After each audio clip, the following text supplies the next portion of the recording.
In this video, I want to look at a Hebraism in the Ge'ez text of Metzef Kufale, or the Book of Jubilees.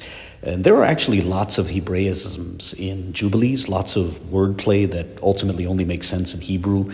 You know, the sort of statements that, in order to be fully understood when being read in translation, requires a familiarity with the Hebrew terms being alluded to. But in this video, I want to focus on a Hebraism at the end of chapter 20, specifically at verse 13. So on your screen is James VanderKam's critical edition of the Ge'ez text of Kufale, which was published back in 1989 as the 87th volume of the Corpus Scriptorum Christianorum Orientalum's Scriptores Ethiopici series. So jumping right to the verse I want to examine, the relevant text reads, وتدمروا إلو مثل إلو وتጸውዐ سموم Arab. And the context of this verse is a discussion about the descendants of Ishmael spreading out and moving as far as Babylon. And the opening word, wetadma'ru, is a verb meaning and they mixed. It can be read passively or reflexively, so they were mixed or even they mixed themselves.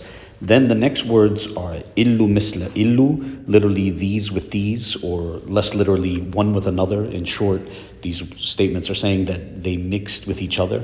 And then it continues, wetጸውዐ simomu, and their name was called Arab.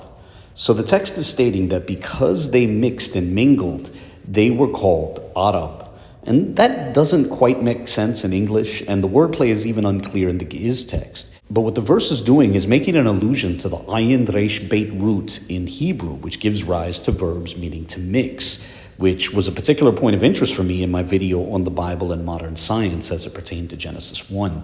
You see, the Ge'ez version of Jubilees is apparently a meta-translation, which is to say that it's a translation of a translation. Now, perhaps it's a translation of a Syriac translation of a Hebrew text, or perhaps it's translating a Greek translation of a Hebrew text. But either way, it descends from an ancient Hebrew version of Jubilees. And this bit of wordplay hints at an ancient witness to the possibility of exploring the semantic range of words from the ayin resh beit root to attempt to gain new insights on a relevant term. You know, and personally, I found that interesting, and I hope you found it interesting as well. But either way, please feel free to share your thoughts. God bless.